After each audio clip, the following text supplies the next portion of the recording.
የቴክኖሎጂ መሰረተ ልማት ለአንድ ሀገር እድገት ከፍተኛ አስተዋጽኦ እንዳለው ይታመናል። ከቴክኖሎጂ ውጤቶች መካከል ደግሞ በተለይም የደህንነት መቆጣጠሪያ ካሜራን ሀገራት ጠቃሚ መሆኑን ተረድተው እየተጠቀሙበት ይገኛል። በኢትዮጵያም ትኩረት ከተሰጣቸው ዘርፎች ውስጥ አንዱ የቴክኖሎጂ ዘርፍ ተጠቃሽ ሲሆን ይህንን መነሻ በማድረግ የአዲስ አበባ ከተማም የኢኖቬሽንና ቴክኖሎጂ ልማት ቢሮ አቋቁሞ የቴክኖሎጂ መሰረተ ልማት የማስፋፋት ስራ እየሰራ ይገኛል። በዚህም በከተማዋ የሲሲቲቪ ካሜራ የመግጠም ስራ ተግባራዊ እየተደረገ ነው። የጉለሌ ክፍለ ከተማም የአገልግሎት ቅልጥፍናን ለማምጣትና አጠቃላይ የአካባቢውን እንቅስቃሴ ለመቆጣጠር የሲሲቲቪ ካሜራ ሲስተም ተግባራዊ ከተደረገባቸው ክፍለ ከተሞች ውስጥ አንዱ ነው። አሁን ያለንበት ዳታ ማዕከል ይባላል። ዳታ ሴንተር ሙሉ ለሙሉ የክፍለ ከተማውን ካሜራዎች ኮንትሮል የምናደርግበት ነው።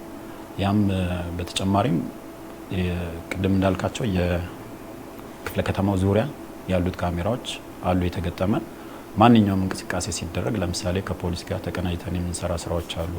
ሌቦች ሲኖር እንደዚህ መኪና ግጭቶች የተለያዩ ነገር ከሌሊትም ጀምሮ 24 ሰዓት ሪከርድ ስለሚያደርግ ያንን ለህብረተሰቡም ወይ ደግሞ ለፖሊስ የምናሳውቅበት ነው። ራሱን ጠብቆ በሚመጣበት መንገድ ህጋዊ ሆኖ ለምሳሌ ማንም ሰው መጥቶ የነ ሪከርድ ስጠን ቢል ያን ሪከርድ አንሰጥም።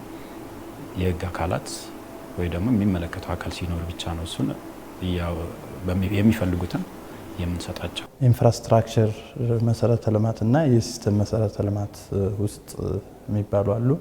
ከዛ አንፃር በቴክኖሎጂ ወይም በኢንፍራስትራክቸር ዘርፍ አንዱ የሲሲቲቪ ካሜራ ወይም የደህንነት መቆጣጠሪያ ካሜራ ነው።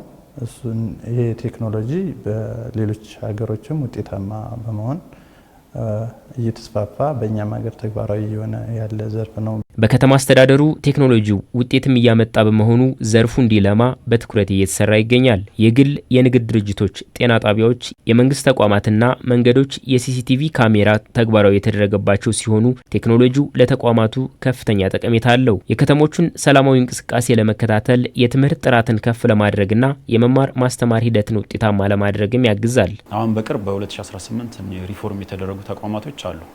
እነዚህ ሪፎርም የተደረጉ ምንድነው በየሴክተሮቻቸው ካሜራ ተገጥመዋል። አገልግሎት አሰጣጡ ለማሳለጥ ምንድነው የተደረገው? ሙሉ ካሜራ አለ ቢሮ ውስጥ ቢያንስ 4-5 ካሜራዎች አሉ። እነዛን አመራሩ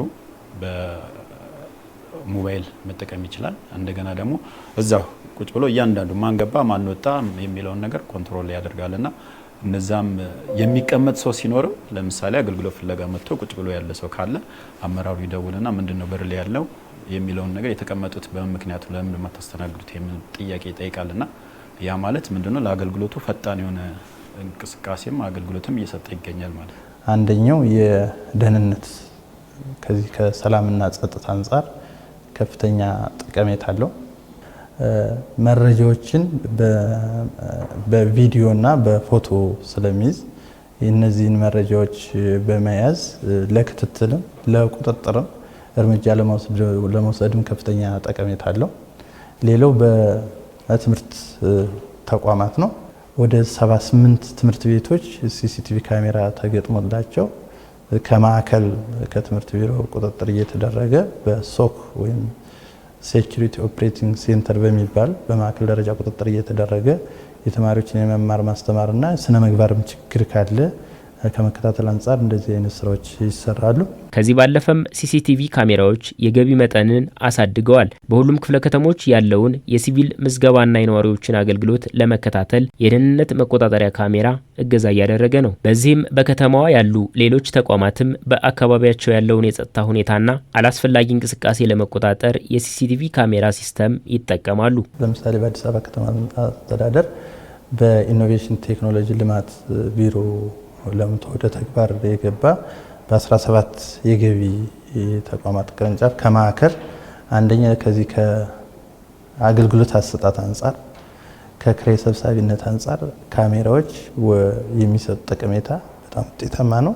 በየብራንቹ የአገልግሎት አሰጣጥ አንፃር አንዳንድ አገልግሎቶች በትክክል ሰራተኛው ኢፌክቲቭሊ እያገለገለ ነው የሚለውና ሌሎች መሰል ጉዳዮችን ከመከታተል አንፃር በገቢዎች ቢሮም ወደ ተግባር ገብቶ ውጤትም የገቢ መጠናችን ያሳደገበት ሁኔታ ይታያል። የቴክኖሎጂ ዘርፍ ፍላጎት ከጊዜ ወደ ጊዜ እያደገ በመሆኑ የመንግስትም ይሁን የግል ተቋማት ውጤት ለማምጣት ቴክኖሎጂውን መጠቀም እንዳለባቸው ይመከራል። በዚህም ከተማ አስተዳደሩ ለቴክኖሎጂ ዘርፍ ትኩረት ሰጥቶ የሲሲቲቪ ካሜራ የማስፋፊያ ጥያቄዎችን ለማስተናገድ እንቅስቃሴ እያደረገ ነው። ከአጠቃላይ ከቴክኖሎጂ ዘርፍ ጋር ተያይዞ ያው ቴክኖሎጂን መጠቀም ካልቻል ያው መቀየር እንደማንችል የዓለም ተሞክሮ ያሳየናል። ከተማ አስተዳደሩም እንደ ፌዴራልም ይህንን ግምት ውስጥ አድርጎ እየተንቀሳቀሰ ነው። ስለዚህ ይህንን ተጠቅሞ ለውጥ ማምጣት ስለሚያስፈልግ ህብረተሰቡ እና የሚመለከተው አካል ለቴክኖሎጂ ተገዥ መሆንን ያስፈልጋል። ውጤታማነትን ያቀላጥፋል፣ ፍጥነትን ወይም ፈጣን ዘመናዊነትን ያላብሳል፣ አላስፈላጊ የመንግስት ሀብትና ንብረት ብክነትንም ይቀንሳል። ስለዚህ ኤፊሽንሲ ወይም ውጤታማነትን ስለሚጨምር ይህንን መጠቀም ግድ ነው። ስለዚህ ህብረተሰቡ መንግስትም በተጀመሩት አግባቦች አጠናክረን መቀጠል ስለሚኖርብን የሚመለከተው አካል ለዚህ ተገዥ መሆን ያስፈልጋል የሚል ሀሳብ ነው ያለኝ። የስማርት ሲቲ ስራዎችን አዋህዶ ለማስቀጠል የሲሲቲቪ ካሜራና መሰል የቴክኖሎጂ ልማቶች አስፈላጊ በመሆናቸው የሀገር ሀብት የፈሰሰባቸውን የቴክኖሎጂ ውጤቶች ለአደጋ የማይጋለጡበት ቦታ ላይ በማድረግ መጠቀምም አስፈላጊ ነው።